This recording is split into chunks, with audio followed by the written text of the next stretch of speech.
Silas Blackwood stands in the doorway, pistol aimed straight at Sam, his eyes cold as ice as he looks at Grace. If I can't have you, no one will. Billy, an 8-year-old boy, grabs the oil lantern, his hands trembling. But he knows what he has to do. It all started 1 year ago. The knock came on Christmas Eve soft against the wooden door. No one traveled in storms like this. No one walked 5 miles through snow that could bury a man. But she had. And when Samuel Thornton opened that door, he had no idea the woman standing there would save more than his failing ranch. What he did not know was that she carried secrets that could destroy them both. If you want to see what happens when faith meets the truth, stay with me until the end. The storm came down hard on the Wyoming plains. Thick snow swallowed the land until even the fences vanished beneath white drifts. On Christmas Eve of 1887, the Thornton Ranch sat alone in that frozen wilderness, a forgotten speck miles from the nearest town. The wind screamed through the cracks of the old cabin, shaking loose shutters like angry hands rattling a cage. Inside, a man named Samuel Thornton sat hunched near a dying fire, staring into embers that barely gave off heat. His hands were rough, scarred by years of work, now pressed together as if prayer alone could warm them. This ranch had once been his pride. It had been proof that a man with faith and hard work could build something lasting in a wild land. But 2 cruel winter sickness in the cattle and a failed harvest had stripped it bare. The barn now held only 4 weak cows' ribs showing through dull hides. The rest were gone dead or sold for nothing. Sam felt as empty as the land around him. He looked up at the mantel where a faded photograph rested. It showed a younger Sam standing beside a woman with soft eyes and a gentle smile. Hannah, his wife. Beside her, cradled in her arms, was their infant son, Thomas. Both were gone now, buried on a hill not far from the house. Hannah had died giving birth. Thomas had lived only 6 months before fever took him too. Their faith had died with them. Or so Sam believed. He had prayed through drought and disease, but the answers never came. God had turned his face away, or perhaps had never been listening at all. Sam rose slowly, bones creaking with the cold, and walked to the frosted window. Snow spun through the air like smoke, hiding the hills and the trail that led to town. His breath fogged the glass. "Lord," he said quietly, his voice tired and thin, "I've done all I can. If you still remember me, if there's any reason for me to keep this place, give me a sign." The only answer was the crackle of the fire behind him, a sound like bones breaking. His eyes drifted to the small Bible on the table. Its leather cover was cracked pages yellow with age. He had not opened it in months, not since the bank notice arrived, warning him his land might soon be taken. The letter sat beside the Bible, official and cold. Final notice. Foreclosure set for February 28th, 1888. 2 months away. 2 months to save a life's work or watch it die. With nothing left to lose, he reached for the Bible. The book fell open on its own landing on a marked page. He read the words slowly, squinting in the dim light. "When thou passest through the waters, I will be with thee." His throat tightened. He read it again, feeling something stir deep inside him. Almost belief, almost hope. Then came a sound that did not belong in this frozen night. A knock soft and uncertain against the wooden door. Sam froze. No one came out this far in a storm. The roads were impassable. Even the mail rider had stopped coming weeks ago. The knock came again, firmer this time, more insistent. His heart thudded as he grabbed the lantern and crossed the room. The floorboards groaned beneath his boots. "Who's there?" he called over the howl of the wind. "Grace Winters," a woman's voice answered, trembling but steady. "From the Boston Matrimonial Agency. I'm your bride, Mr. Thornton." The word bride hit him like a physical blow. Months ago, in loneliness and despair, he had written a letter to that agency. He had poured out his failures, his doubts, his fear of dying alone on this godforsaken land. He had sent the letter but never followed up with the payment, assuming they would ignore an inquiry without funds. He had given up on the idea the same week his best cow died in the snow. Sam opened the door, and the storm rushed in, carrying with it a swirl of white and cold. Snow scattered across the threshold. Standing on the porch, clutching a worn leather suitcase, was a woman.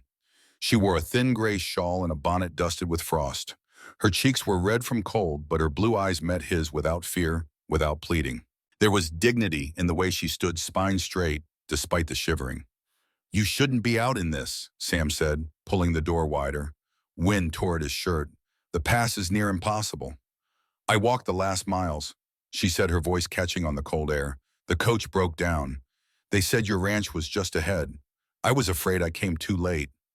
Too late for what? He asked, though he already knew the answer. For you to still want a wife. Sam studied her in the lantern light. She was not what he expected. Younger, perhaps late 20s, with a face that had known hardship. Her dress was plain, but clean, mended carefully at the seams. The suitcase in her hand looked like it had traveled many hard miles. But there was something else in her expression. Something worn yet unbroken, as if life had tested her and failed to make her bow. You best stay the night, he said at last, stepping aside. Storm's not letting up. Relief washed over her face, subtle but real. Thank you, Mr. Thornton. She stepped inside and he closed the door behind her, shutting out the howling dark. The cabin suddenly felt smaller, the air charged with the presence of another human being. It had been so long since anyone else had stood in this room. Sam set the lantern on the table and watched as Grace Winters set down her suitcase and pulled off her wet shawl. Her movements were careful, deliberate. She hung the shawl on a peg by the door, then turned to survey the cabin. Her gaze took in the dying fire, the cold stove, the sparse furniture. She said nothing, but Sam saw her eyes linger on the photograph on the mantel. Your family, she asked quietly. Was one, he said. The word came out harder than he intended. She nodded, asking nothing more.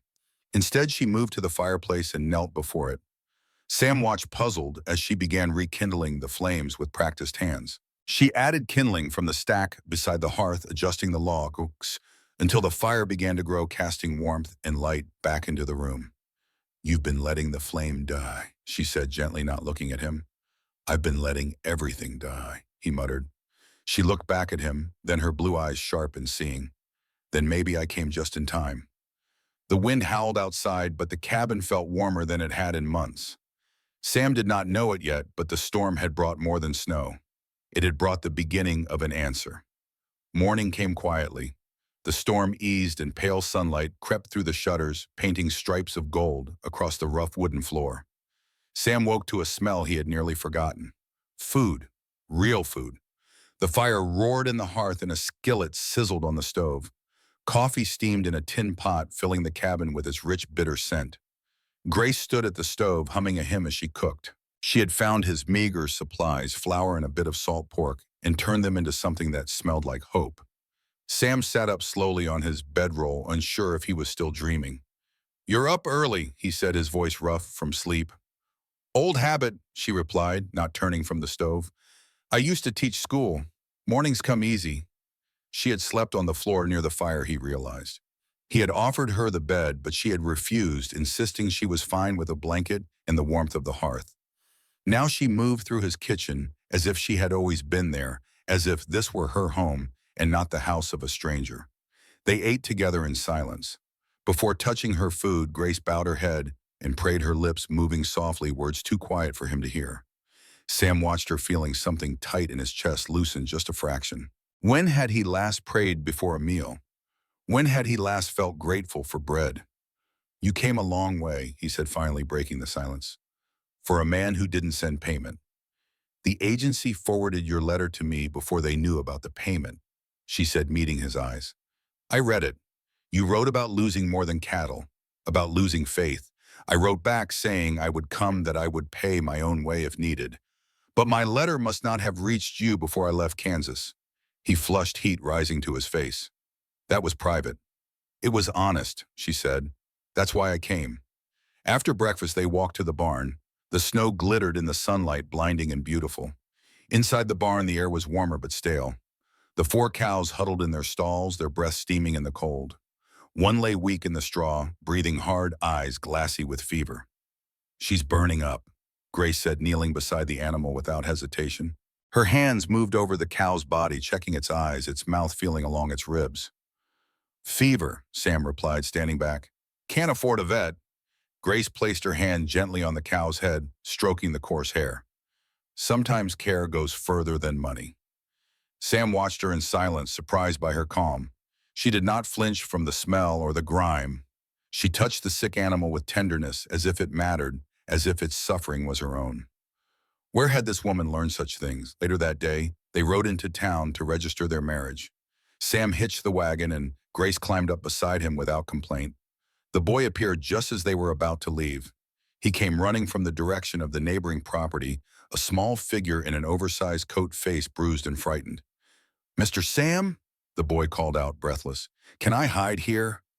Sam pulled the wagon to a stop. "Billy Carter, what happened to your face?" The boy looked down, ashamed. "Uncle drank again. Got mad when I spilled the coffee." Grace was off the wagon before Sam could stop her. She knelt in the snow beside the boy, her hands gentle as she tilted his face toward the light. A dark bruise spread across his left cheek and his lip was split. "Come inside," she said softly. "Let me clean that up." Billy looked at Sam, uncertain. Sam nodded. "Go on, boy." Inside the cabin, Grace worked quickly. She found a clean cloth and water, washing the blood from Billy's face with careful hands. The boy sat still, watching her with wide eyes. "You're the male bride," he said. "I'm Grace," she replied. "Are you staying?" Grace glanced at Sam, who stood in the doorway. "I don't know yet," she said honestly. "That depends on a lot of things." "I hope you stay," Billy said. "Mr. Sam's been lonely, and I think he needs somebody who knows how to smile." Grace smiled, then a real smile that reached her eyes. "I think you might be right." They left Billy at the cabin with instructions to keep the fire going. Sam promised they would return by evening. The ride into Sweetwater took over an hour, the wagon creaking along the snow-packed road. Grace sat beside him, her hands folded in her lap, her face calm. "You're good with the boy," Sam said. "I had students like him," she replied. "Children who needed more than lessons." "Is that all you taught, reading and writing?" She hesitated, and Sam saw something flicker in her expression. "I learned other things too, before I became a teacher." He wanted to ask more, but they had reached the edge of town. Sweetwater was small, a handful of buildings clustered around a main street. The courthouse sat at one end, the church at the other. In between were the general store, the bank, the saloon, and a few other businesses. People moved along the wooden sidewalks, bundled against the cold. The townsfolk stared openly as Sam and Grace passed. A stranger woman at Sam Thornton's side raised whispers. "Mail order bride," someone muttered. Sam heard it, saw the way eyes followed them. He felt Grace stiffen beside him, but her chin lifted, her gaze steady. At the courthouse, Judge Harrison waited. He was an old man, white-haired and stooped, but his eyes were sharp. He had known Sam's father had presided over the deed when the ranch first changed hands. "Sam Thornton," the judge said, looking him up and down. "Heard you were expecting company." "This is Grace Winters," Sam said. "We're here to make it official." The judge's eyes moved to Grace, assessing. "You sure about this, miss? It's a hard life out here, especially on a failing ranch." Grace did not flinch. "I'm sure." The ceremony was brief, almost perfunctory. They signed the papers. The judge pronounced them man and wife. There was no kiss, no celebration. Just ink on paper and two people standing side by side in a cold room. Outside, Sam helped Grace back onto the wagon. "We need to stop at the general store," he said. "Get a few supplies." Inside the store, the whispers grew louder. Women clustered near the fabric, their voices sharp and cutting. Mrs. Eleanor Garrett, the banker's wife, stood among them, her face pinched with disapproval. "Mail order bride," she said, loud enough to be heard. "How desperate, Mr. Thornton." Grace turned, and for a moment Sam thought she might ignore it, but instead she stepped forward, her voice clear and steady.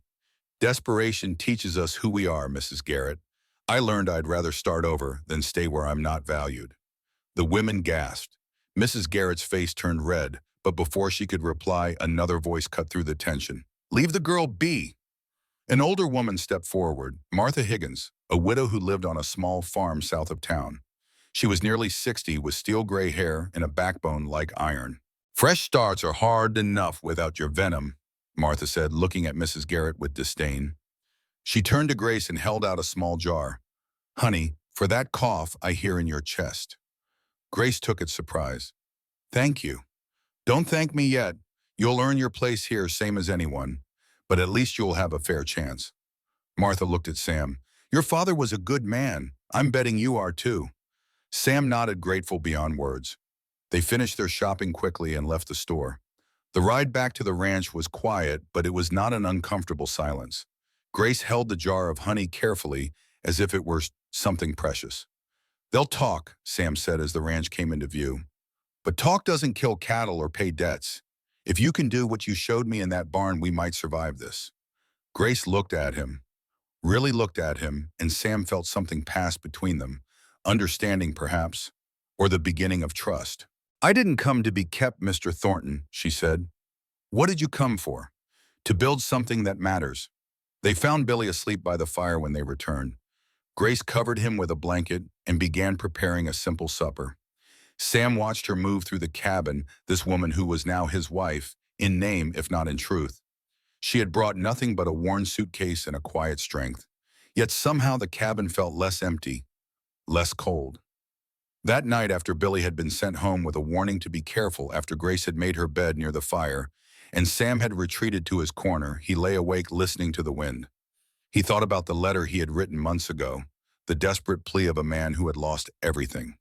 He had not sent it, had not paid, yet she had come anyway. Why? The question haunted him as sleep finally came.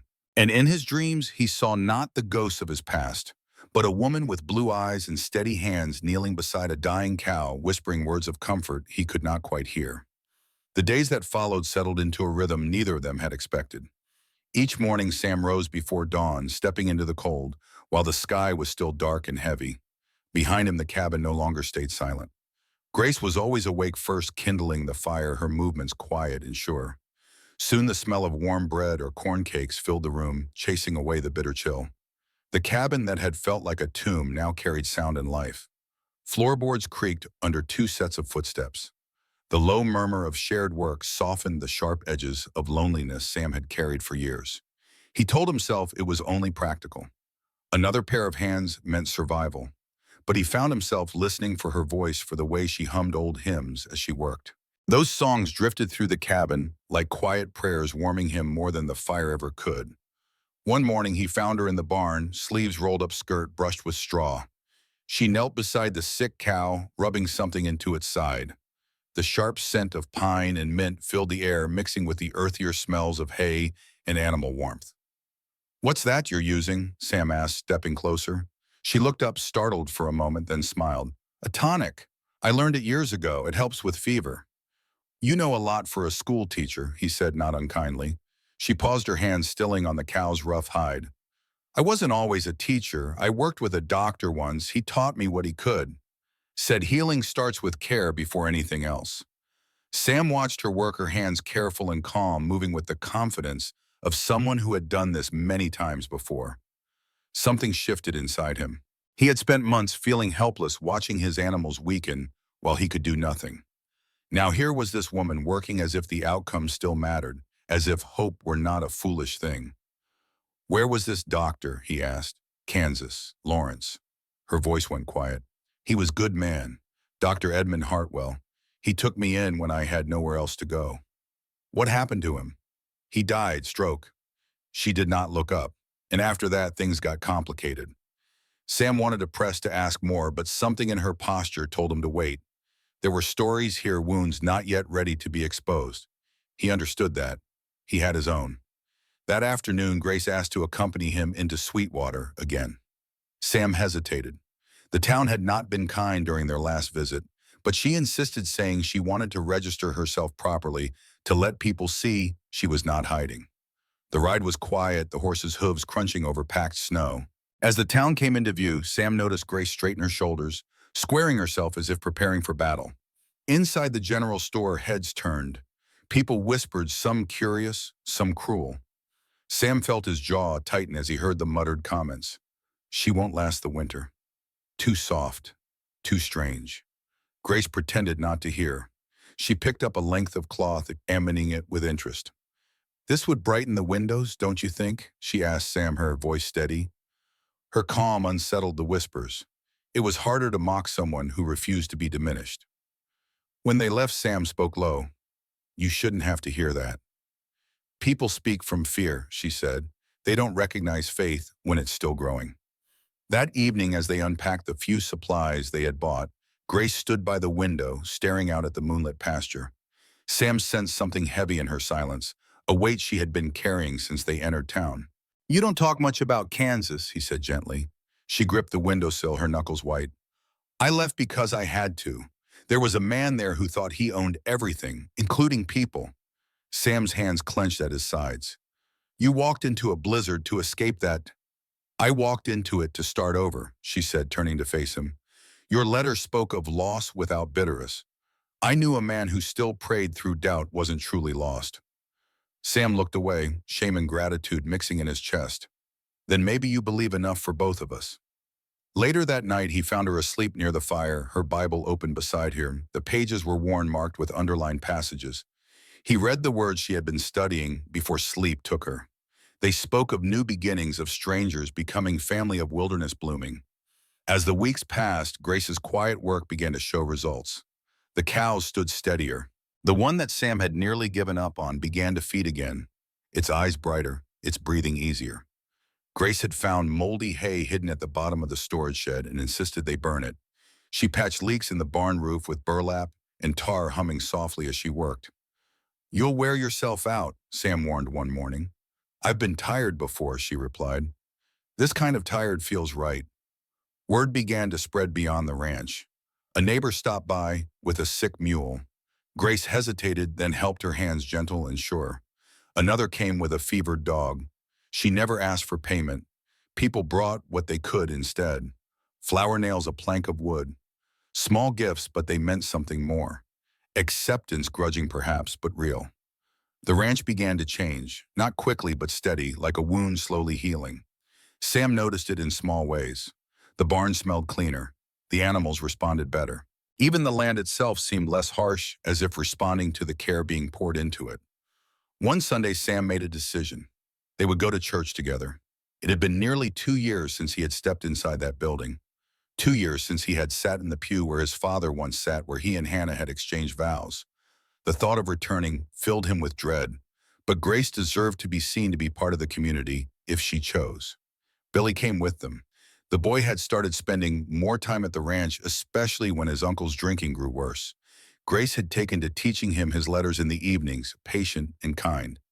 Billy worshipped her, followed her like a shadow. They entered the church together, and Sam felt every eye turn toward them. The pew creaked beneath his weight as he sat. Grace settled beside him, her hand resting lightly on his arm.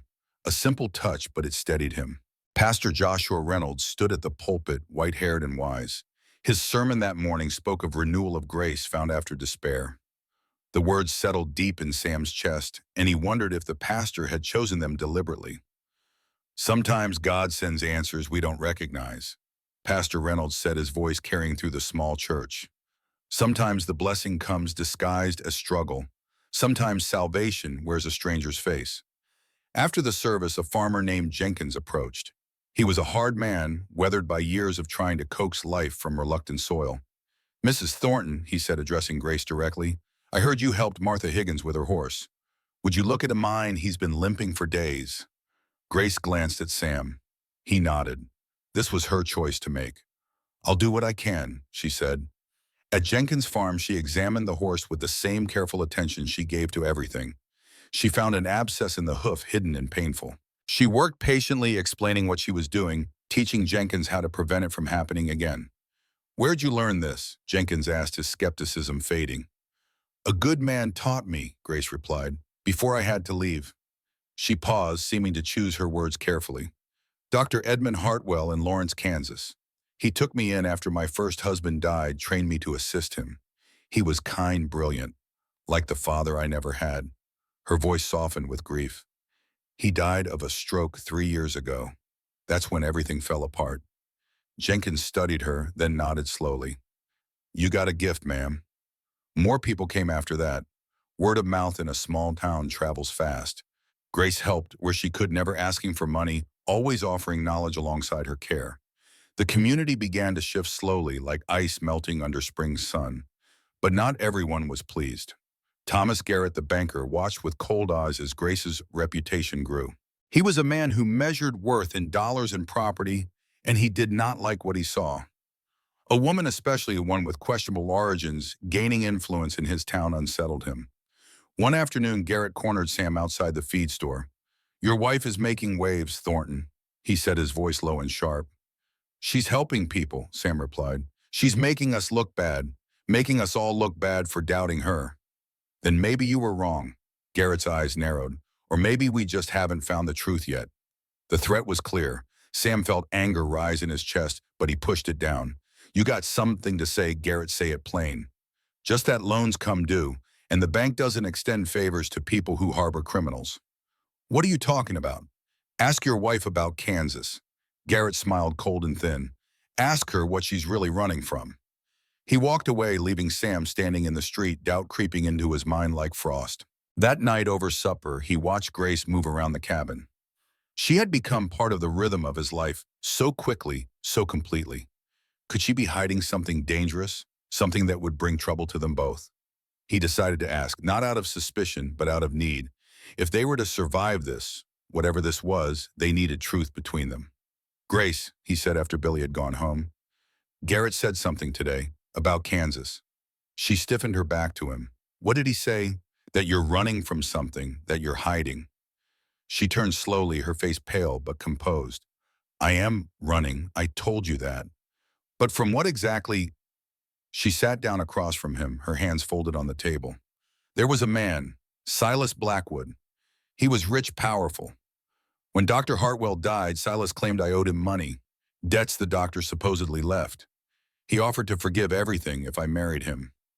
Sam felt cold spreading through his chest. You refused. I refused. And he made me pay for it. Her voice was steady, but her eyes held pain. He said I killed my husband. My first husband. Your first husband. I was married before, very young, to a blacksmith named John Winters.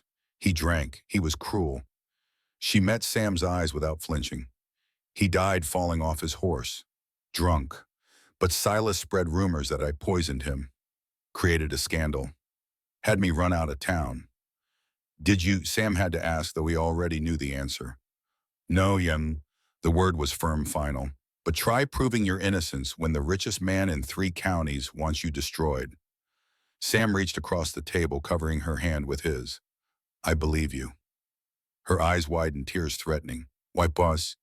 Because I've watched you these past weeks, seen how you care for things, for animals, for Billy, for this broken down ranch. He squeezed her hand gently. That's not the heart of someone who kills. Grace broke, then tears spilling over. Sam came around the table and held her as she cried, her body shaking with the release of fear and shame she had carried alone for too long. When the tears finally stopped, she pulled back, wiping her eyes. Thank you, she whispered. For what? For seeing me. Not what they said I was, but who I actually am. They sat together in the firelight, and for the first time since she arrived, Sam felt the distance between them begin to close.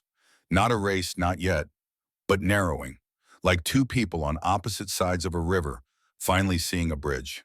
The crisis came on a frozen morning, 3 weeks after Grace had arrived at the Thornton Ranch. Sam woke to find the weakest calf lying motionless in the barn, its breathing shallow and labored. The animal's eyes had gone glassy and foam gathered at the corners of its mouth. Sam had seen this before. Last winter, he had lost 3 calves to the same symptoms. He knew how it ended. He stood over the dying animal, his rifle heavy in his hands. It would be kinder to end the suffering quickly.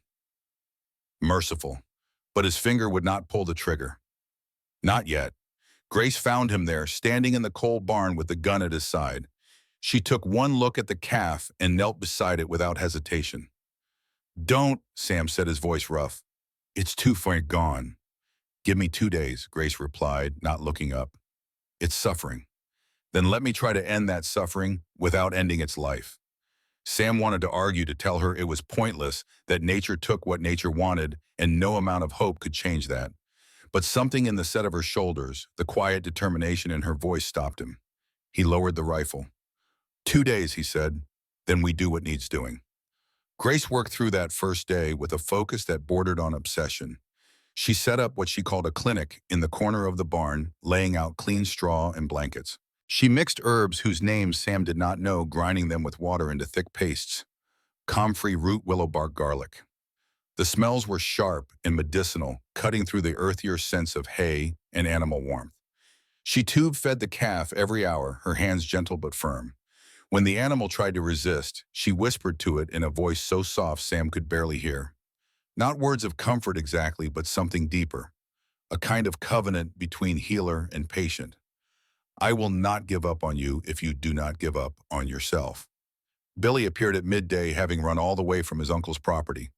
The boy's face was flushed from cold and exertion. I heard the calf was dying, he said, breathless. Can I help? Grace looked at him, then at Sam. Sam nodded. You can fetch water, Grace said, fresh and cold from the pump. The calf needs to stay cool.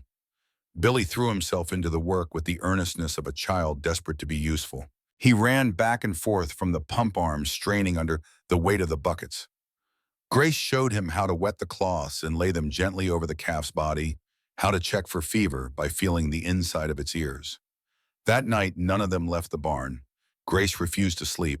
Billy dozed fitfully in the straw, waking every hour to help with the water. And Sam sat watching, torn between hope and the bitter certainty that hope was a lie he could no longer afford to believe. Near midnight, Sam broke the silence. Why do you care so much? He asked. It's just an animal. Grace looked at him, her face shadowed in the lantern light. I couldn't save Dr. Hartwell when he had a stroke. Couldn't save my reputation when Silas destroyed it. But I can save this. The honesty in her voice cut through Sam's defenses. He found himself speaking before he could stop the words. My son died in my arms, he said quietly. Thomas.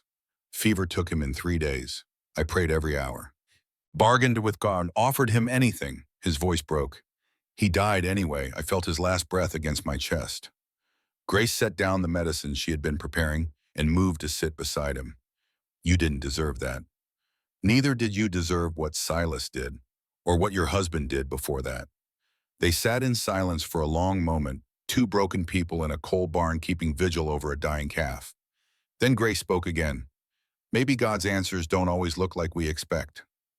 Sam wanted to believe her hair, but belief was a muscle he had not used in years, and it ached with the effort. The second day was worse. The calf stopped responding to the medicine. Its breathing grew more ragged, more desperate. Billy cried silently in the corner, his small shoulders shaking. Sam gripped the rifle, knowing the time had come. But Grace kept working. Her hands never stopped moving. She adjusted the position of the animal to help it breathe. She changed the cool cloths. She fed it drop by drop, coaxing life back into a body that seemed ready to surrender. Grace, Sam said gently, it's time. No, Ishay, you did everything you could. It's not enough. Her voice was fierce now, almost angry. It has to be enough, Sam understood then. This was not about the calf. It was about every loss she had suffered, every time life had taken something from her without asking, without mercy. This was her standing against the darkness and refusing to let it win. Dawn came cold and gray. Sam had dozed off, despite himself slumped against the barn wall. He woke to Billy's excited voice. Mr. Sam, Mrs. Grace, look. The calf was standing, wobbly, uncertain, but standing. Its eyes were clearer, and it nuzzled against its mother seeking milk. Grace sat back on her heels, her face streaked with tears and exhaustion. Sam could not speak. The sight of that small animal alive against all odds broke something open inside him. He sat down hard in the straw and cried for the first time in 2 years. Great shaking sobs that came from somewhere deep and wounded. For Thomas, for Hannah, for the years of grief he had carried alone. Grace's hand came to rest on his shoulder, warm and steady. You haven't lost everything yet. After that day, something shifted, not just in Sam, but in how people saw Grace. Word spread through Sweetwater and beyond. The Thornton woman saved a dying calf, used nothing but plants and prayer. Some called it a miracle. Others called it skill. But no one called it luck. The church service that Sunday was different. Sam noticed it immediately. People nodded to Grace as she entered. A few women smiled. It was not acceptance exactly, not yet. But it was the beginning of something. Pastor Reynolds preached about the parable of the lost sheep, about the shepherd who leaves the 99 to save the one. His eyes found Grace in the crowd, and Sam saw the intentionality in the choice of scripture. The message was clear. One life matters. One soul is worth the effort. After the service, people lingered. Usually they scattered quickly, eager to return to their farms and their work. But today they gathered in small groups talking, and several approached Grace directly. Martha Higgins came first, as Sam had known she would. The old woman had a gift for reading the wind, for knowing which way the town would blow. "My cow's been off her feed," Martha said without preamble. "Wondered if you might take a look." Grace glanced at Sam. He nodded and they followed Martha to her small farm at the edge of town. The cow stood in it to stay listless and dull-eyed. Grace examined it carefully, checking its mouth, its eyes feeling along its belly. "Mastitis," she said finally. "Infection in the udder. It's painful. Can you help?" "I can try." Grace worked for over an hour, showing Martha how to apply warm compresses, how to massage the infected area, how to watch for signs of improvement or worsening. She left Martha with instructions and a small bundle of herbs. "No charge," Grace said when Martha tried to pay. "We help each other. That's how communities survive." More people came after that. A farmer named Johnson with a sick horse. A woman from town whose dog had been poisoned by bad meat. Each time Grace helped. Each time she asked for nothing. And each time people brought what they could anyway. A sack of flour, a bundle of firewood. Small kindnesses that added up to something larger. But not everyone was pleased with Grace's growing reputation. Thomas Garrett watched from the shadows, his jaw tight with displeasure. The banker was a man who thrived on other people's failures, who measured his own success by how much others owed him. Grace's independence, her refusal to need his approval or his money, threatened something fundamental in his worldview. And so he began to plan. The first sign of trouble came on a Wednesday afternoon. Sam had ridden into town to pick up supplies, leaving Grace at the ranch with Billy. When he arrived at the general store, the clerk handed him a telegram along with his order. "Came this morning," the clerk said, his voice carefully neutral. "Thought you should see it right away." Sam opened the envelope, his hands suddenly cold despite the warmth of the store. The message was brief and brutal. "Warrant issued for Grace Winters, stop. Theft, medical, property, stop, Kansas, Marshall and Route, stop, arrived Sweetwater Week, February 10. Stop." The words blurred as Sam read them again. February 10th, that was less than 2 weeks away. He looked up at the clerk, saw the mixture of curiosity and pity in the man's eyes. By tomorrow, the whole town would know. By the day after, everyone within 50 miles would have heard. Sam rode home faster than was safe, the wagon bouncing over frozen ruts. He found Grace in the barn teaching Billy how to properly clean a horse's hoof. She was laughing at something the boy had said, her face bright and unguarded. The sound of her laughter stopped when she saw Sam's face. "Billy," she said quietly, "go check on the chickens." The boy left reluctantly, casting worried glances over his shoulder. When he was gone, Grace straightened her hands, still holding the hoof pick. "What happened?" Sam handed her the telegram. He watched her face as she read it, saw the color drain from her cheeks, saw her hands begin to tremble. She read it twice, then a third time, as if hoping the words would change. "February 10th, she whispered. "That's 2 weeks." "We'll fight it," Sam said, hearing the desperation in his own voice. "Get a lawyer. Show them it's all lies." "With what money, Sam? You can barely pay the loan." The truth of it hung between them. The bank notice was still sitting on the mantel, counting down the days until foreclosure. They had no resources to fight a legal battle, and especially not one that would require traveling to Kansas. Grace folded the telegram carefully, her movements precise and controlled. "I'll turn myself in, go back to Kansas, face the charges." "Like hell you will. If I run, I look guilty. If I go back, maybe I can prove my innocence." "You think Silas Blackwood will let truth matter? He owns that town, Grace. He owns the judge, probably the sheriff too." Sam heard his voice rising, felt the anger and fear mixing into something dangerous. "This is a trap. This isn't your fight. You're my wife, that makes it mine." Grace stared at him, and Sam saw something flicker in her eyes. Surprise, perhaps, or realization. "On paper, Sam," she said softly, "we barely know each other." The words hit harder than she probably intended, because they were true in a way. They had known each other for only a few weeks, shared a cabin, shared work, shared small kindnesses. But there were still walls between them, places neither had dared to venture. Sam took a breath, trying to steady himself. When he spoke again, his voice was quieter, but no less intense. "I know you saved my cattle. I know you brought light back to this house. I know Billy smiles again because of you." He stepped closer. "And I know I can't let you go." "Why?" Grace's voice broke on the word. "Why do you care?"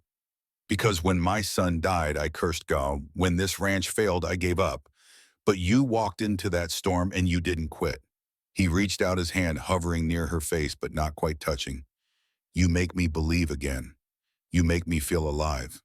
Grace's eyes filled with tears. I'm scared. Me too. But we don't run.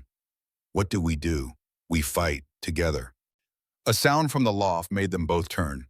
Billy was there, perched on the ladder, his young face set with determination. I can fight too, the boy said. This is grown-up trouble, Billy. Mrs. Grace is my family now. Family fights together. You taught me that, Mr. Sam. Sam looked at Grace, saw his own fear and resolve reflected in her eyes. Then he nodded. All right, then we fight. All of us. But fighting required resources they did not have. That evening, Martha Higgins appeared at their door, her face grim. Heard about the telegram, she said without preamble. Whole town's buzzing. News travels fast, Sam said bitterly. It does, which is why I came. Martha stepped inside, not waiting for an invitation. Pastor Reynolds has connections. Denver lawyer owes him a favor from way back. Woman named Margaret Hartwell. Grace's head snapped up. Hartwell, as in Edmund Hartwell.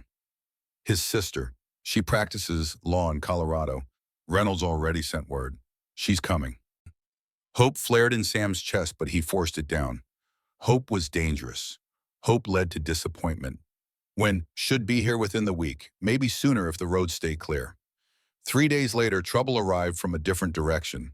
Thomas Garrett appeared at the ranch just after dawn, accompanied by 2 men Sam did not recognize. The banker sat tall in his saddle, his face set with smug satisfaction. Mr. Thornton, Garrett called out, we need to discuss your loan. Sam stepped onto the porch, aware of Grace watching from the window. I paid December. Next payment isn't due till February 28th. I've received concerning information about your wife. Garrett pulled a folded paper from his coat. According to this telegram from Kansas, she's a fugitive from justice, wanted for theft and possibly murder. Those charges are lies. That's for a court to decide. But as a law-abiding institution, I cannot extend credit to a household harboring a criminal. Garrett's smile was cold, unless, of course, certain arrangements could be made. Sam felt his hands curl into fists. What kind of arrangements? Mrs. Thornton could return to Kansas voluntarily, face her charges. And if she were to cooperate fully with Mr. Silas Blackwood, I'm certain he would be willing to reconsider pressing those charges. Garrett leaned forward in his saddle. Your loan could proceed as planned. Everyone wins. Everyone except Grace. She brought this on herself. The door opened behind Sam. Grace stepped out, her chin lifted, despite the fear he could see in her eyes. Those charges are fabricated, Mr. Garrett. Silas Blackwood is a liar and a manipulator. Garrett's expression did not change. Then you can prove that in court, in Kansas. Get off our land, Sam said, his voice low and dangerous. I'm trying to help you, Thornton. Your father was a good man. Don't throw away his legacy for a woman you barely know. My father taught me to stand with those who can't stand alone. The door's behind you. I suggest you use it. Garrett's face darkened with anger. He yanked his horse's reins, turning the animal roughly. You'll regret this. That loan comes due in 6 weeks, and when it does, I'll take everything. They watched him ride away, his companions following. When they were gone, Grace sagged against the porch rail. He'll foreclose. You heard him. Let him try. But Sam's voice lacked conviction. They both knew Garrett had the power to do exactly what he threatened. That night, disaster struck. Sam woke to Billy screaming. Fire, fire! He threw off his blankets and ran outside. The smaller barn, the one where they stored the winter hay, was engulfed in flames. Orange light danced against the night sky and smoke poured from the open doors. Grace was already there, Bill at her side. They had formed a bucket line with the neighbors who had seen the glow and come running. Water sloshed and hissed as it hit the flames, but the fire was too far advanced. All they could do was contain it, keep it from spreading to the main barn and the animals inside. It took hours to bring it under control. By the time the sun rose, the small barn was nothing but charred timber and ash. Their entire winter hay supply was gone. In the gray dawn light, Sam walked the perimeter of the destruction, looking for any clue to how the fire started. The hay had been dry, yes, but not so dry it would catch on its own in winter. Billy appeared beside him, the boy's face smudged with ash. "Mr. Sam," Billy said, his voice uncertain, "I found something." He held out a can half melted by the heat. Sam took it carefully, turning it in his hands. Stamped on the side was a name that made his blood run cold. T. Garrett, kerosene. "Where did you find this?" "In the brush, near the back wall. I was looking for the cat, thought she might be hiding there." He showed it to Grace silently, her face hardened. "He did this. Can't prove it, not without witnesses. So he just gets away with it." Sam looked at the ruins of the barn, at the ash still smoldering. "For now." Later that morning, as they stood surveying the damage, a stagecoach appeared on the road. It stopped at the ranch gate and a woman climbed out. She was perhaps 50, dressed in a dark traveling suit carrying a leather case. Her hair was iron gray, pulled back severely, and her eyes were sharp and assessing. "I'm looking for Grace Winters," she announced. Sam stepped forward, instinctively protective. "Who's asking?" "Margaret Hartwell." The woman's gaze found Grace. "Dr. Edmund Hartwell's sister." Grace's hand flew to her mouth. "Mrs. Hartwell, I didn't know Edmund had a sister." "We were estranged." Margaret's expression softened slightly. "He never mentioned me, I'm sure. But I received Pastor Reynolds' letter, and I'm here to help." They moved inside the cabin, away from curious eyes. Margaret set her case on the table and opened it, revealing stacks of papers. "I went to Lawrence after Edmund died," she began without preamble. "Took me months to settle his affairs. That's when I discovered Silas Blackwood's forgery." She pulled out a document and laid it flat. "This is Edmund's real will. Notarized, witnessed, completely legal. He left his practice and all his assets to establish a free clinic for the poor. And he named you Grace as administrator." Grace stared at the paper, her eyes wide. "I don't understand." "Silas forged a new will claiming Edmund left everything to him. Then he created these charges against you to force you into submission." Margaret's voice was hard. "I have the original documents, I have witnesses, and I have evidence of bribery between Silas and Judge Newcomb." Sam felt hope rising again, dangerous and intoxicating. "Can we fight this?" "We can." Margaret looked at Grace. "But it means going to Kansas, facing Silas in court." Grace's face paled. "He owns that jurisdiction." "Judge Newcomb died last month. The new judge is Miriam Stroud. She's appointed by the state, and she's known for being unbribable." Margaret leaned forward. "This is your chance, Grace, to clear your name, to get justice." "How long would it take?" "A month, maybe 2. Sam did the math quickly. February 10th. The marshal would arrive in less than a week. If Grace left now with Margaret, she could avoid arrest and fight on better ground. But it meant leaving, it meant separation. And the loan was due February 28th. If he lost the ranch while she was gone, she would have nothing to come back to. "I'll go with you," Sam said. Margaret shook her head. "Actually, Mr. Thornton, you'd hurt more than help." "What?" "Judge Stroud is particular about men. She's fought her whole career against the assumption that women need male protection." Margaret's tone was gentle but firm. "If Grace comes alone, Stroud will see her as a victim standing up for herself. If you come, she'll see Grace as property being defended." The words stung, but Sam understood the truth in them. Grace needed to prove her independence. She needed to show she could fight her own battles. "This is your choice," he said to Grace. "Not mine." Grace looked between them, her face showing the weight of the decision.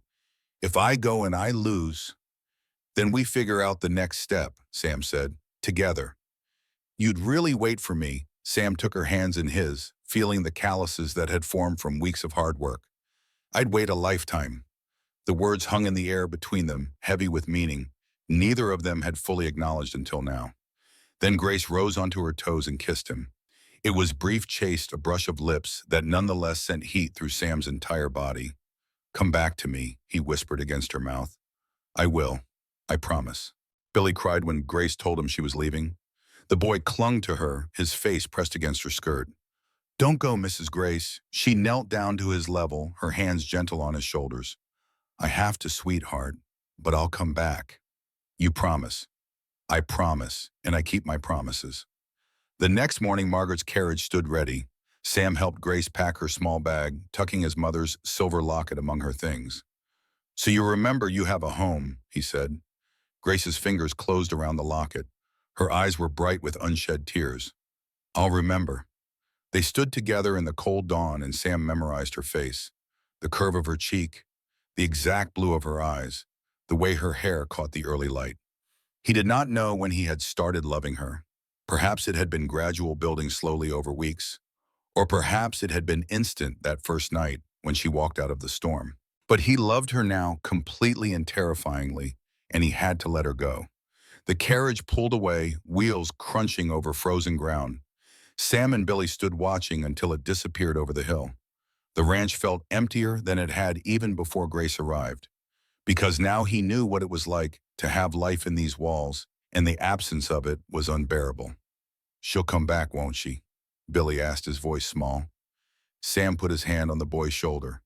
I have to believe that. But belief was hard, and the weeks ahead would test it in ways Sam could not yet imagine. The days after Grace left felt like walking through water. Everything moved slower, sounded quieter, meant less. Sam threw himself into work with desperate energy, trying to outrun the emptiness that filled every corner of the cabin. But work could not fill the silence where her humming used to be. It could not replace the smell of bread baking or the sight of her bent over a sick animal, whispering words of comfort. Billy came every day, sometimes staying overnight when his uncle's drinking grew particularly bad. The boy tried to help fetching water and feeding the animals, but his eyes constantly drifted to the road, watching for a carriage that would not come for weeks. How long till she gets back? He asked for the 10th time. Month, maybe 2. Sam replied the same answer he had given before. That's forever. It felt like forever. Sam had not realized how much Grace had become woven into the fabric of his days until she was gone. He found himself setting 2 plates at breakfast before remembering, found himself listening for her footsteps, found himself talking to the empty air, sharing observations about the cattle or the weather before catching himself mid-sentence. Martha Higgins brought food twice a week, claiming she had made too much and did not want it to go to waste. Sam knew it was charity, but he was grateful for it. He had little appetite, but Billy needed to eat. You're pining, Martha said bluntly one afternoon, setting a pot of stew on the table. I'm managing. You're half a man without her. Anyone can see it. Sam did not argue. It was true. A letter arrived from Grace 2 weeks after her departure. The handwriting was familiar now, the loops and curves he had seen in the margins of her Bible. Sam opened it with shaking hands. The words were carefully chosen, giving little away in case the letter was intercepted. She spoke of Denver's cold, of Margaret's kindness, of the legal proceedings that were moving slower than hoped. But between the lines, Sam read her loneliness, her fear, her longing. She ended with a single sentence that he read over and over until he had it memorized. The door you opened is the one I dream of walking through again. He wrote back immediately, filling pages with news of the ranch, of Billy's progress, with reading of Martha's continued help. He did not mention the loan hanging over his head like an executioner's blade, did not mention the nights he could not sleep, or the way the cabin felt like a tomb. He ended his letter with words that felt inadequate, but were all he had. Come home when you can. We're waiting. The first week of February brought a cold snap that froze the water in the troughs and made the cattle huddle miserably in the barn. Sam worked from dawn until long after dark, breaking ice and hauling feed. His hands cracked and bled. His back ached, but the physical pain was easier than the other kind. On February 8th, 2 days before the marshal was scheduled to arrive, a rider appeared at the ranch. He was a hard-looking man in his 50s, wearing a federal badge and carrying himself with the authority of someone used to being obeyed. Samuel Thornton, the man called out. Sam stepped onto the porch, every muscle tensing. Who's asking? Deputy Marshal Wade, I'm here for Grace Winters. She's not here. Wade's eyes narrowed. Where is she? Gone, left weeks ago. Gone where? Sam crossed his arms. None of your business. The marshal dismounted, his hand resting casually on his gun. Obstruction of justice is a serious crime, Mr. Thornton. So is harassing innocent people. Let me see that warrant. Wade pulled a folded paper from his coat and handed it over. Sam read it carefully, looking for any flaw, any irregularity. The legal language was dense, but the meaning was clear. Grace Winters was wanted for theft of medical property and suspicion of murder in the death of John Winters. This warrant was issued by Judge Newcomb, Sam said, handing it back. He's been dead for over a month. Wade's expression flickered. The warrant's still valid. Is it because I'm pretty sure Dad Judge can't issue legal documents? Sam stepped forward. And even if he could, you got no jurisdiction here without the local sheriff. Sheriff Collins is in Cheyenne, won't be back till Thursday. Federal warrant supersedes local authority. Then you can wait for the sheriff to confirm that. Till then, you're trespassing. Wade's jaw tightened, his hand moved closer to his gun. Sam did not flinch. Behind him, he heard the cabin door open. Billy stepped out, carrying Sam's rifle. The boy's hands shook, but his face was set with determination. "Mr. Sam says you're trespassing," Billy said, his young voice cracking slightly. Wade looked between them, calculating. Then he heard the sound of horses approaching. Martha Higgins rode up with Pastor Reynolds and several farmers from town. They arranged themselves in a loose semicircle, not threatening exactly but present. Witnesses. "Seems you got yourself a welcoming committee marshal," Martha said dryly. Wade's face darkened with anger. He looked at Sam. "This isn't over. When I find her, I'm taking her back to Kansas, and you'll answer for harboring a fugitive." "You do that," Sam replied. The marshal mounted his horse and rode off, but not before pulling something from his saddlebag and waving it. "By the way, Silas Blackwood is offering $500 for information leading to Grace Winter's whereabouts. That's a lot of money. Someone in this town will talk." After he left, the group stood in silence. Finally, Pastor Reynolds spoke. "He's right about one thing. That's a lot of money. And people around here are struggling." "You think someone will betray her?" Sam asked. "I think we need to be careful who we trust." That night alone in the cabin, Sam stared at the ceiling and tried not to think about Grace in danger. Tried not to imagine Silas Blackwood's hands on her. Tried not to feel the helplessness of being too far away to protect her. The telegram came the next morning. Sam recognized Margaret's efficient handwriting in the message. "Case dismissed. Stop all charges dropped. Stop. Grace cleared. Stop returning Wyoming February 12. Stop." Relief flooded through him so powerfully he had to sit down. She was coming home. She was safe. She had won. But the relief was short-lived. February 12th was 4 days away. And February 28th, the day the bank would foreclose on his ranch, was only 16 days after that. He had no money. The winter hay was gone. Even if Grace returned, she would be returning to a man about to lose everything. Sam made a decision. He called a meeting at the church, asking anyone who could spare a few dollars to help. He had never been good at asking for charity, had always prided himself on standing alone. But this was not about pride anymore. This was about survival. The turnout was better than he expected. Martha came, of course. Pastor Reynolds. Several farmers whose animals Grace had treated. Even some of the women who had initially scorned her showed up shamefaced but willing to contribute. "I need to raise $2,000, Sam said, his voice steady despite the humiliation of the admission. "The bank is foreclosing. I'm asking for help." People dug into their pockets. Martha gave $50, a sum that must have represented months of her savings. A farmer gave $30. The store owner gave $20. Pastor Reynolds opened the church fund and contributed $100. By the end, they had raised $800. Sam felt the weight of it in his hands. It was more than he had any right to expect. More than he deserved. But it was not enough. "I'm grateful," he said, his throat tight. "More than I can say, but I'm still short $1,200. The room fell silent. No one had that kind of money. Not in a town like Sweetwater. Not in the middle of winter. Thomas Garrett had been watching from the back of the church. Now he stepped forward, his smile cold and satisfied. "I might be able to help with that," he said. Sam's hands curled into fists. "I don't want your help, Garrett. Hear me out. I'm a businessman. I understand investments." Garrett pulled out a contract. "Sign over half the ranch to me. I'll pay the loan. You keep the other half. Everyone wins. Except that half won't support a family." "Then maybe your wife should have thought about that before she ran from the law." Sam stepped forward, murder in his eyes. Pastor Reynolds caught his arm. "Not here," the pastor said quietly. "Not in God's house." Garrett smiled wider. "Think about it, Thornton. You have until the 28th. After that, you lose everything anyway." He left the church, and Sam stood there feeling the eyes of the town on him. Pity, sympathy, but no solutions. The day Grace was supposed to return, a storm rolled in. Not as fierce as the blizzard that had brought her to his door that first night, but bad enough to close the roads. Sam stood at the window, watching snow fall and trying not to think about carriages overturned about Grace, freezing in a ditch somewhere between a Denver and home. Billy sat at the table pretending to read, but really just staring at the same page. "She'll make it," the boy said as much to himself as to Sam. "She will," Sam agreed, praying it was true. But night fell and no carriage came.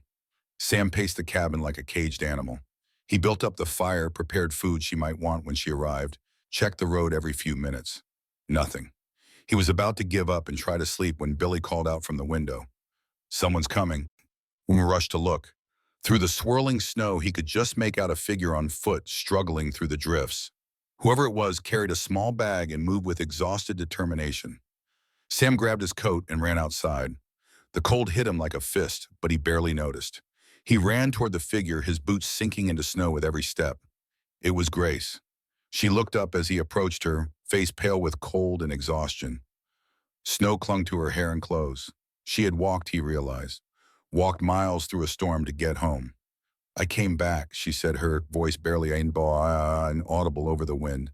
"I can see that." Then she was in his arms, and he was lifting her, carrying her toward the warmth and light of the cabin. Billy held the door open, tears streaming down his face. "Mrs. Grace, you're home." Sam set her down by the fire, and Billy threw himself at her, hugging her with all the fierce love an 8-year-old could muster. Grace held him tight, her eyes closed, and Sam saw her lips moving in what might have been prayer or might have been simple gratitude. When Billy finally let go, Grace looked up at Sam. Her eyes held questions. "How are you? Did you manage? Do you still want me here?" Billy suddenly stiffened, his eyes moving to the window. "Mr. Sam, there's someone outside." Sam's hand instinctively moved toward the rifle above the mantel, but before he could reach it, a voice spoke from the doorway. "Touching reunion." Sam spun around. Silas Blackwood stood in the open door, and in his hand was a pistol pointed directly at Sam's chest. Grace screamed. Billy froze. Sam calculated the distance between himself and the gun, knowing he would be shot before he took 2 steps. Silas was a tall man, well-dressed, even in traveling clothes, with the kind of confidence that came from always getting what he wanted. His eyes were cold as they swept over the cabin, taking in the simple furnishings, the worn floor, the poverty of the place. "This is what you chose over me?" he asked Grace. "This hovel. Get out," Sam said, his voice deadly quiet. "I'm afraid I can't do that. Grace is coming with me." Silas gestured with the gun. "Move away from her, Thornton." "No, I'll shoot you." "Then shoot, but you're not taking her." Grace stepped on around Sam, positioning herself between the two men. "Let's stop this. It's over. The charges are dropped. I have the real Will. You've lost." Silas's face contorted with rage. "I haven't lost anything. You were supposed to be mine. I was never yours. I gave you everything, a chance to clear your name, to have status, to be someone. You gave me chains." Grace said, her voice steady despite the fear Sam could see in her eyes. "You tried to own me like I was property. That's not love. That's possession." "I loved you," Silas shouted, and the gun shook in his hand. "When that worthless husband of yours died, when Hartwell was gone, I thought finally you would see. You would understand that we were meant to be together. You thought you could force me. That's not the same thing." Silas turned the gun toward Grace. "If I can't have you, no one will." Billy moved then. The boy grabbed the lantern from the table and threw it. His aim was wild, driven by fear and desperation, but it was enough. Silas flinched, ducking instinctively. The gun went off, the shot deafening in the small space. The bullet buried itself in the wall, missing Sam by inches. Sam lunged forward, tackling Silas before he could fire again. They hit the floor hard, grappling for the weapon. Silas was strong, fueled by rage and obsession. But Sam was fighting for everything that mattered. For Grace, for Billy, for the life he had built from nothing and refused to lose. The gun skittered across the floor. Grace grabbed it, her hands shaking, but her grip sure. "Stop!" she shouted. "Both of you, stop!" Sam and Silas froze, both breathing hard. Then Sam heard the sound of horses outside, voices calling. The door burst open, and suddenly the cabin was full of people. Sheriff Collins, back from Cheyenne. Martha Higgins. Pastor Reynolds. Half the town, it seemed, drawn by the sound of the gunshot. Margaret Hartwell pushed through the crowd, still wearing her traveling coat. Sheriff, arrest that man, Silas Blackwood. I have evidence he forged legal documents, filed false charges, and just attempted murder. Sheriff Collins looked at the scene, at Grace holding the gun, at Silas on the floor beneath Sam, at the bullet hole in the wall. Silas Blackwood, he said officially, you're under arrest. Two deputies hauled Silas to his feet. He struggled, his face twisted with fury. This is insane. I'll ruin all of you. I'll destroy this pathetic town. You have no power here, Margaret said coldly. She pulled documents from her case. I also have evidence linking you to Thomas Garrett. Bank fraud, conspiracy, embezzlement from multiple farmers. Sheriff Collins gestured to his men. Take him. As they dragged Silas toward the door, he looked back at Grace one last time. You could have had everything. Grace met his eyes without flinching. I have everything I need. Sheriff Collins turned to Sam and Grace. Deputy Marshal Wade left town this morning, said he'd returned to Kansas to file his report. But with these new documents from Mrs. Hartwell proving the warrant was obtained through fraud, I suspect those charges will be dropped by the time he gets there. He tipped his hat. You're free to stay, Mrs. Thornton. After Silas was gone, after the crowd had dispersed and the excitement had faded, Sam, Grace, Billy, and Margaret sat around the table. The cabin felt too small for all that had happened, too ordinary for such drama. There's more, Margaret said, pulling out another set of documents. When we investigated Garrett's connection to Silas, we found something interesting. The bank loans Silas held, including yours, were obtained through fraud, which means legally they're void. Sam stared at her. What does that mean? It means your loan is paid, Mr. Thornton, courtesy of Silas Blackwood's illegal activities. His assets are being seized to compensate his victims. The words did not make sense at first. Sam had to hear them again, had to read the documents himself before he could believe it. The ranch was saved, not through his own efforts, not through charity, but through justice finally being served. He looked at Grace and saw tears streaming down her face. Not tears of sadness, but of relief so profound it had to find release. He reached across the table and took her hand. It's over, he said. It's over, she agreed. Billy, who had been uncharacteristically quiet, suddenly spoke up.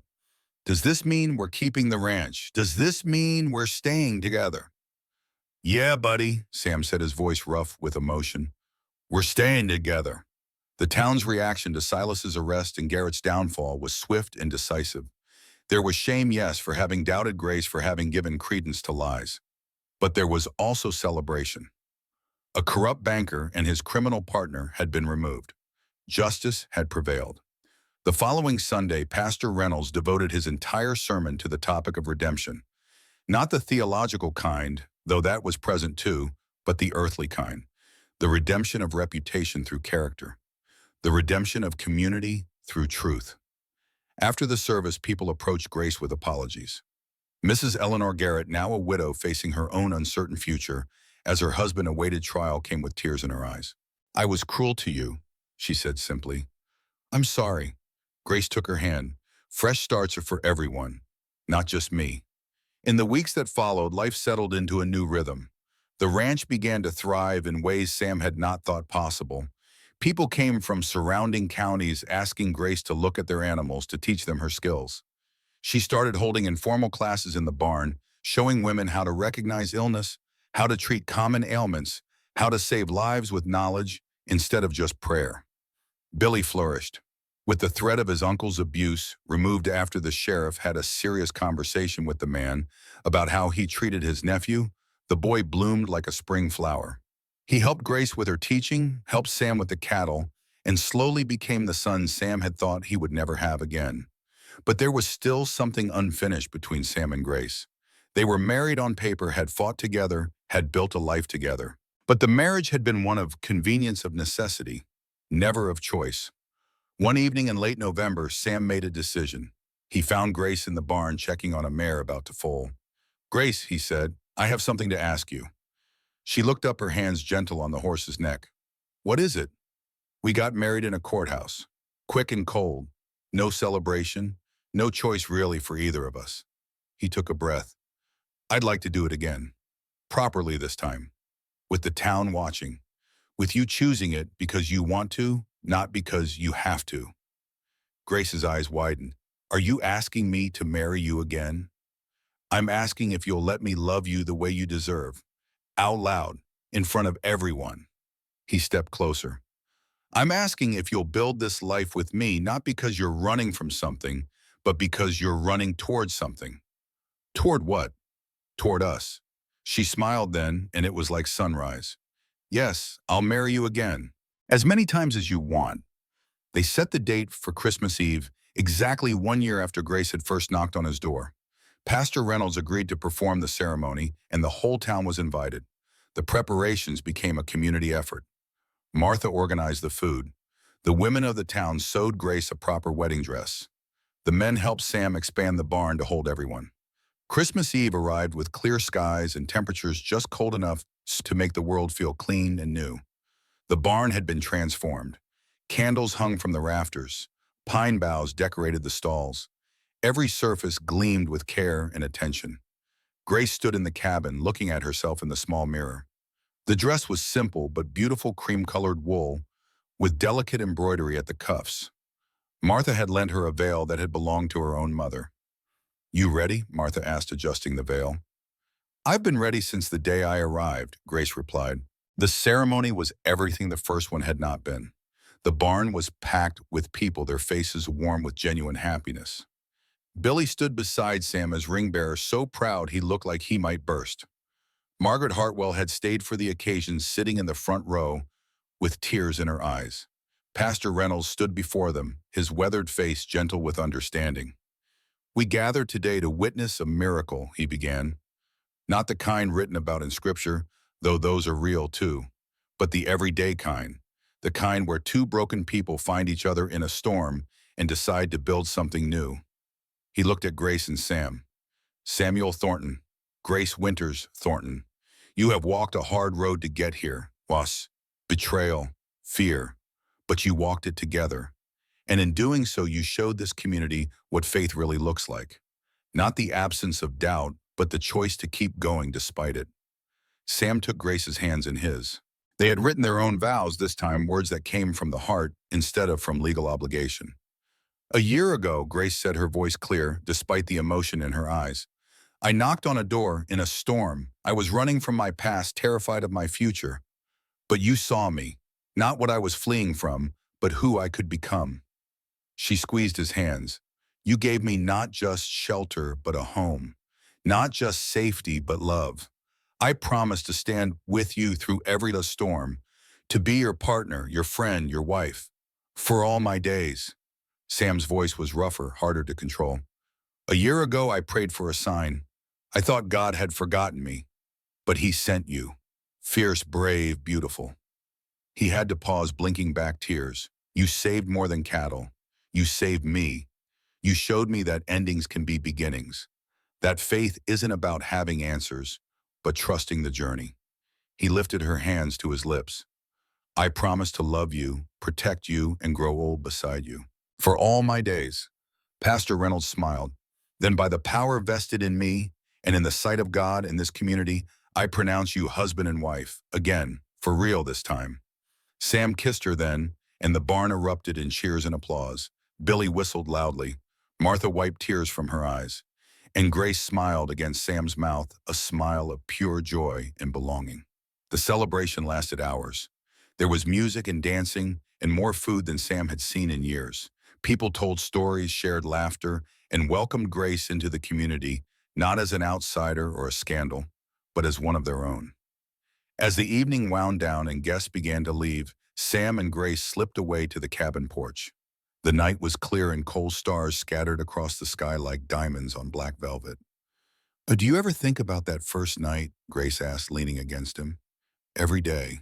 Do you regret opening the door? Sam pulled her closer, wrapping his arms around her against the cold. Never. Best decision I ever made. Even with all the trouble I brought, especially because of it, you made me live again. He turned her to face him. You made everything matter again. Grace reached up and touched his face, her fingers gentle. I have something to tell you. What? She took his hand and placed it on her stomach. I'm pregnant. For a moment, Sam could not breathe, could not think, could not do anything but stare at her in wonder. A baby, due in summer. The tears came then, hot, and unstoppable. He had thought this was gone from his life forever, had buried that dream with Hannah and Thomas. But here it was returned to him in ways he could never have imagined. Grace, he managed to say, then could not find any other words. She understood anyway. She always did. I know. Me too. They stood together in the cold night, two people who had walked through fire and found each other on the other side. The ranch spread out before them, no longer failing, but thriving. The community that had once rejected Grace now claimed her as their own. And inside, growing where there had been emptiness, was new life. Some prayers, Sam thought, are answered with thunder. Others with a knock at the door on Christmas Eve. And some are answered so slowly, so gradually, that you do not realize the blessing until you are standing in the middle of it, holding everything you ever needed.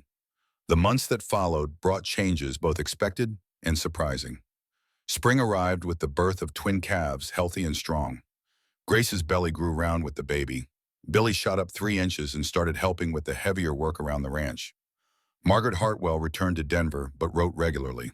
She had taken on several cases involving women's rights and was building a formidable reputation. "You inspired me," she wrote to Grace. "Watching you fight gave me courage to fight harder." The clinic that Grace ran out of the barn grew beyond anyone's expectations. Women came from 3 counties away, bringing sick animals and staying to learn. Grace taught them everything Dr. Hartwell had taught her, passing on knowledge like a torch being carried forward. The ranch itself transformed. With Garrett's fraudulent loans voided and Silas's seized assets compensating victims, Sam finally had resources to invest.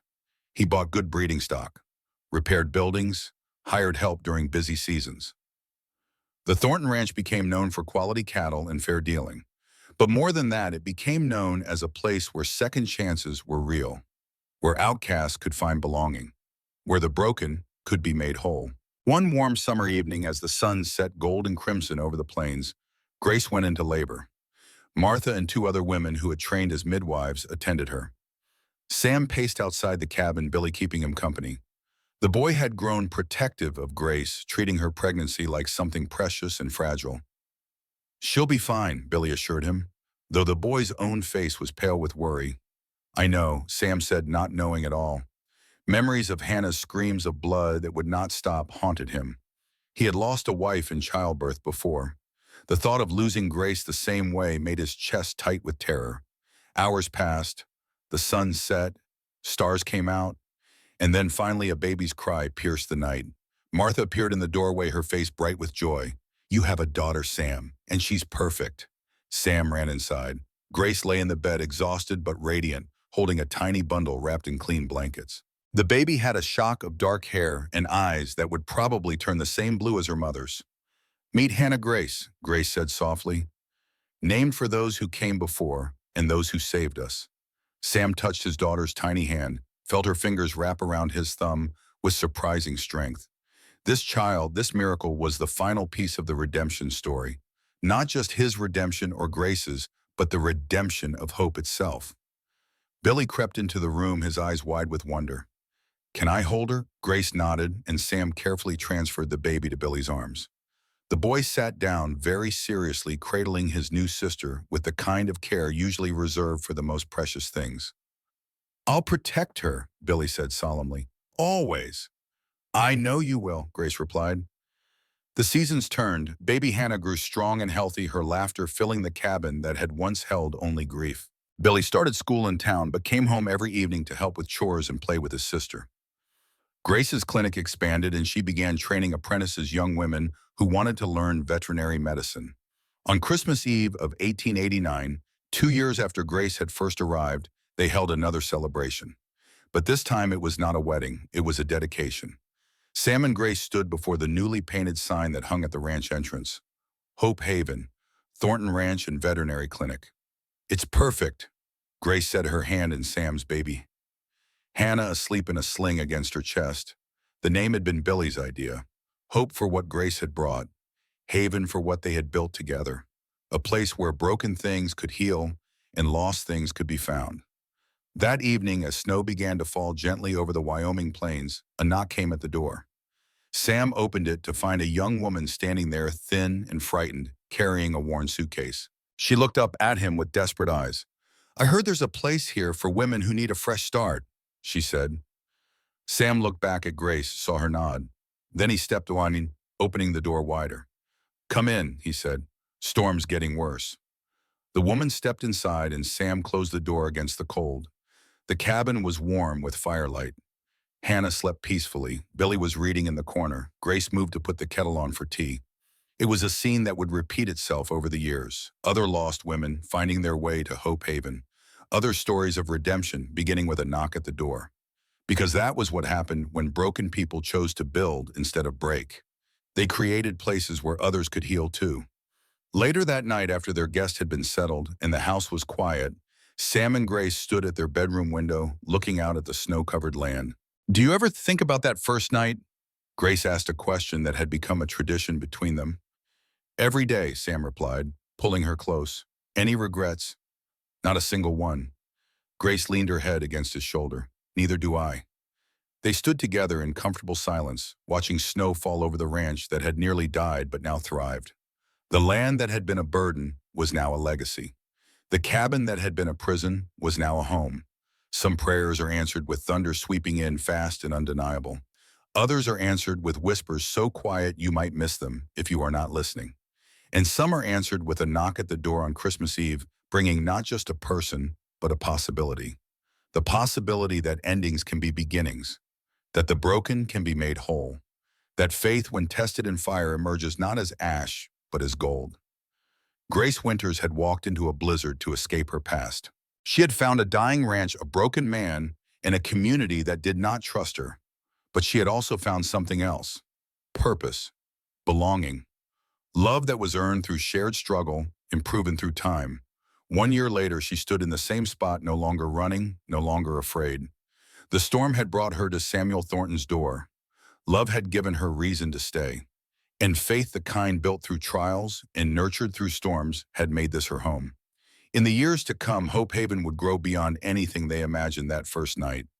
More apprentices would train under Grace, carrying her knowledge to other communities. More lost souls would find refuge within its walls. More miracles, small and quiet, would unfold in barns and cabins across the Wyoming plains. But it all began with a simple choice: a man choosing to open a door, a woman choosing to walk through it, and both choosing day after day to build something worth keeping. The snow continued to fall soft and steady, covering the world in white. Inside the cabin, the fire burned warm. Hannah Grace slept in her cradle. Billy dreamed of tomorrow's adventures. And Sam and Grace held each other, grateful for storms that brought blessings in disguise. Some stories end with happily ever after. But the best stories, the truest ones, never really end at all. They just keep unfolding, season after season, choice after choice, love layered upon love, until what began as survival becomes legacy. And that legacy, built by two people who refused to give up when everything seemed lost, would endure for generations. A testament to the truth that redemption is always possible, that second chances are real, that love, when it is patient and kind and tested by fire, can transform not just two hearts, but an entire community. The door that opened on Christmas Eve 1887 never truly closed. It remained open, a beacon for the lost, a promise for the weary, a reminder that home is not just a place, but a choice. The choice to stay when leaving would be easier. The choice to love when fear seems safer. The choice to believe that tomorrow might be better than today, even when today has been unutterably hard. Grace and Sam had made those choices. And in making them, they had found not just each other, but themselves. Not just survival, but purpose. Not just existence, but life abundant and overflowing. As the clock struck midnight and Christmas Day began, they remained at the window watching their world sleep beneath its blanket of snow. Two people who had been strangers, then partners, then friends, and finally completely and irrevocably family. The journey had been hard, the cost had been high, but standing here now with everything they had built surrounding them, neither would change a single moment. Because every struggle, every tear, every dark night of the soul had led them to this, to peace, to joy, to home. And that, Sam thought as he kissed his wife's forehead, was worth more than all the gold in California, more than all the cattle on the plains, more than anything this world had to offer. It was simply and profoundly enough.